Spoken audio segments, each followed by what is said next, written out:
Hello दोस्तों, स्वागत है आपका हमारे यूट्यूब चैनल में। आज हम वर्ल्ड ज्योग्राफी में भूकंप से संबंधित टॉप 30 महत्वपूर्ण प्रश्नों को कवर करेंगे। तो चलते हैं सेशन की ओर। आज का पहला प्रश्न है, भूकंप के उद्गम स्थल को क्या कहते हैं? भूकंप केंद्र। भूकंप के उद्गम स्थल को भूकंप केंद्र या फोकस कहा जाता है। नेक्स्ट, भूगर्भ में जिस स्थान पर भूकंपीय तरंगों की उत्पन्न होती है उस स्थान को क्या कहते हैं? भूकंप केंद्र। भूगर्भ में जिस स्थान पर भूकंपीय तरंगों की उत्पन्न होती है उसे भूकंप केंद्र या फोकस कहा जाता है। नेक्स्ट, भूकंप के केंद्र के ठीक ऊपर पृथ्वी की सतह पर स्थित बिंदु को क्या कहते हैं? भूकंप अधिकेंद्र या उपकेंद्र। पृथ्वी के जिस केंद्र में भूकंप की उत्पत्ति होती है उसे केंद्र कहते हैं और भूकंप के केंद्र के ठीक ऊपर पृथ्वी की सतह पर स्थित बिंदु को भूकंप अधिकेंद्र या उपकेंद्र कहते हैं और इंग्लिश में इसे एपिसेंटर कहा जाता है। यह दोनों चीज़ आपको याद रखनी है।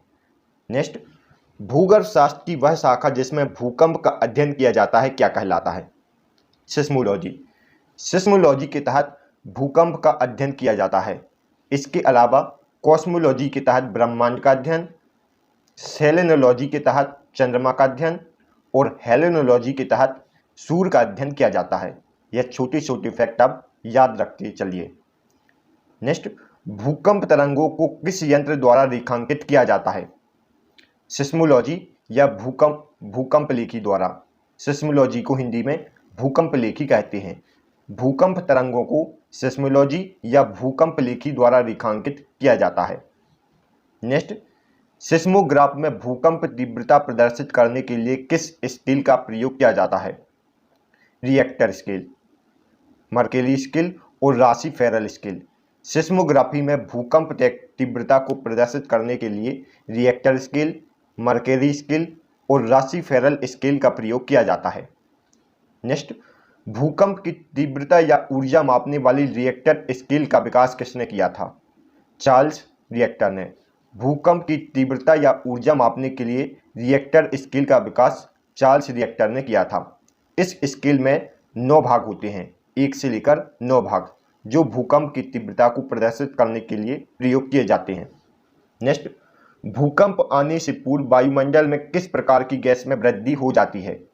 रेडॉन गैस में। भूकंप आने से पूर्व वायुमंडल में रेडॉन गैस की मात्रा में वृद्धि हो जाती है।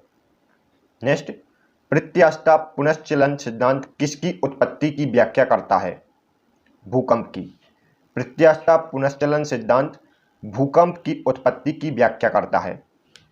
नेक्स्ट, भूकंप की उत्पत्ति से संबंधित प्रत्यास्था पुनश्चलन सिद्धांत किसने दिया था? रीड ने। भूकंप की उत्पत्ति से संबंधित प्रत्यास्था प्रचलन सिद्धांत रीड नामक व्यक्ति ने दिया था। नेक्स्ट, पृथ्वी की आंतरिक संरचना की विश्वसनीय जानकारी प्राप्त करने का मुख्य स्रोत क्या है? भूकंप विज्ञान। पृथ्वी की आंतरिक संरचना की विश्वसनीय जानकारी प्राप्त करने का मुख्य स्रोत भूकंप विज्ञान है और भूकंप के अध्ययन को क्या कहा जाता है? सिस्मोलॉजी। और भूकंप को किस यंत्र द्वारा मापा जाता है? सिस्मोग्राफ से। नेक्स्ट, भूकंप में मुख्यतः कितने प्रकार की कंपन या तरंगें होती हैं? 3 प्रकार की तरंगें। कौन कौन सी? प्राइमरी वेव, सेकेंडरी वेव और L wave. Primary wave, secondary wave और एल वेव। नेक्स्ट, कौन सी भूकंपीय तरंगें सबसे तीव्र गति से चलती हैं? प्राथमिक तरंगें या प्राइमरी वेव। प्राथमिक तरंगें या प्राइमरी वेव सबसे तीव्र गति से चलती हैं। नेक्स्ट, कौन सी भूकंपीय तरंगें भूकंप के अधिकेंद्र पर सबसे तेज पहुंचती हैं? प्राथमिक तरंगें। प्राथमिक तरंगें या प्राइमरी वेव भूकंप के अधिकेंद्र या एपिसेंटर पर सबसे तेज पहुंचती है और इनकी चाल कितनी होती है? 8 किलोमीटर प्रति सेकंड। नेक्स्ट, प्राथमिक तरंगों या पी तरंगों का औसत वेग कितना होता है? 8 किलोमीटर प्रति सेकंड। प्राथमिक तरंगों, पी तरंगों या प्राइमरी वेव का औसत वेग 8 किलोमीटर प्रति सेकंड होता है और यह भूकंप के अधिकेंद्र पर सबसे पहले पहुंचती है। नेक्स्ट, कौन सी भूकंपीय तरंगें तरल पदार्थों से होकर नहीं गुजरती हैं? Secondary wave. सेकेंडरी वेव तरल पदार्थों से होकर नहीं गुजरती हैं, यह केवल ठोस में संचरण करती हैं। सेकेंडरी वेव सिर्फ ठोस में संचरण करती हैं, जबकि प्राथमिक वेव ठोस और द्रव्य दोनों में संचरण करती हैं। यह फैक्ट आपको याद करते चलना है। और यदि दोस्तों आपको हमारी वीडियो पसंद आ रही है तो प्लीज़ वीडियो को लाइक और चैनल को सब्सक्राइब जरूर करें। नेक्स्ट है, द्वितीय तरंग या एस तरंगों का औसत वेग कितना होता है? 4 किलोमीटर प्रति सेकंड। द्वितीय तरंग या एस तरंगों का औसत वेग 4 किलोमीटर से 6 किलोमीटर प्रति सेकंड के बीच होता है। नेक्स्ट, कौन सी भूकंपीय तरंगें तीनों माध्यमों में गति कर सकती हैं? सतही तरंगें। सतही तरंगों को एल तरंगें भी कहा जाता है। सतही तरंगें तीनों माध्यम गैस, ठोस और द्रव्य तीनों में गति कर सकती हैं। द्वितीयक तरंगें सिर्फ ठोस में गति करती हैं और प्राथमिक तरंगें ठोस व द्रव्य दोनों में गति करती हैं। नेक्स्ट, सतही या एल तरंगों को अन्य किस नाम से जाना जाता है? लॉन्ग पीरियड वेव और रे लाइट वेव के नाम से। सतही तरंगों या एल तरंगों को लॉन्ग पीरियड वेव या रे लाइट वेव के नाम से जाना जाता है। नेक्स्ट, कौन सी तरंगें भूकंप के अधिकेंद्र पर सबसे बाद में पहुंचती हैं? सतही तरंगें।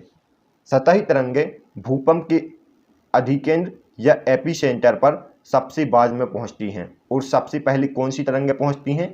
प्राथमिक तरंगें या पी वेव। नेक्स्ट, भूकंप की तीनों प्रकार की तरंगों में से कौन सबसे विनाशकारी होती है? सतही तरंगें। सतही तरंगें भूकंप की सबसे विनाशकारी तरंगें होती हैं और इन्हें अन्य किस नाम से जाना जाता है? रे light wave, long period wave और लव वेव के नाम से भी जाना जाता है। नेक्स्ट, सतही तरंगों या एल तरंगों की खोज किसने की थी? एच.डी. लब ने। सतही तरंगों या एल तरंगों की खोज एच.डी. लब ने की थी। इस कारण इन तरंगों को लव वेव के नाम से भी जाना जाता है। नेक्स्ट, भूकंप आने के क्या कारण हैं? ज्वालामुखी विस्फोट, हिमखंड का टूटना और टेक्टोनिक्स। भूकंप आने के मुख्य कारण ज्वालामुखी विस्फोट, हिमखंड का टूटना और टेक्टोनिक्स है। टेक्टोनिक्स क्या कहलाता है? पृथ्वी की प्लेटों का खिसकना टेक्टोनिक्स कहलाता है। पृथ्वी की प्लेटों का खिसकना क्या कहलाता है? टेक्टोनिक्स। यह एक बार एसएससी में पूछा गया था, इसलिए आप इसे याद रखें। नेक्स्ट, विश्व में सर्वाधिक भूकंप किस देश में आते हैं? जापान में। विश्व में सर्वाधिक भूकंप जापान देश में आते हैं और जापान देश में। नेक्स्ट, भारत में सर्वाधिक भूकंप किस क्षेत्र में आते हैं? उत्तरी क्षेत्र में। भारत में सर्वाधिक भूकंप हिमालयी क्षेत्र या उत्तरी क्षेत्र में आते हैं। नेक्स्ट, हमारा भारत विश्व के किस भूकंपीय क्षेत्र में आता है? मध्य महाद्वीपीय पेटी। पूरे विश्व को 3 भूकंपीय क्षेत्र में विभाजित किया गया है। यह 3 कौन कौन से हैं? प्रशांत महासागरीय क्षेत्र, मध्य महाद्वीपीय क्षेत्र और मध्य अटलांटिक पेटी क्षेत्र, जिनमें से हमारा भारत मध्य महाद्वीपीय क्षेत्र में आता है।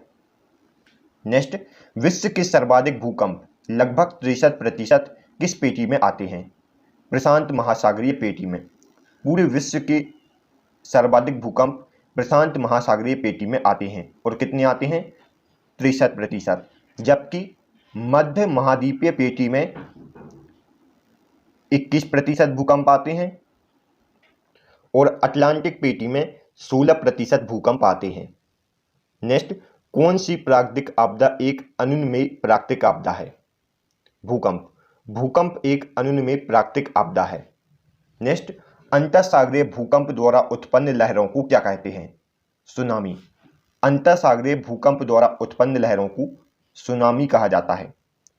नेक्स्ट, समुद्र में सुनामी आने का मुख्य कारण क्या है? भूकंप। समुद्र में सुनामी आने का मुख्य कारण भूकंप या अर्थक्वेक है। नेक्स्ट, सुनामी शब्द किस भाषा से संबंधित है? जापानी भाषा।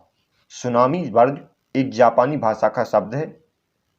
नेक्स्ट, किस देश में भूकंप से उत्पन्न विनाशकारी समुद्री लहरों को सुनामी कहते हैं? जापान में। जापान देश में भूकंप से उत्पन्न विनाशकारी समुद्री लहरों को सुनामी कहते हैं। Thanks for watching.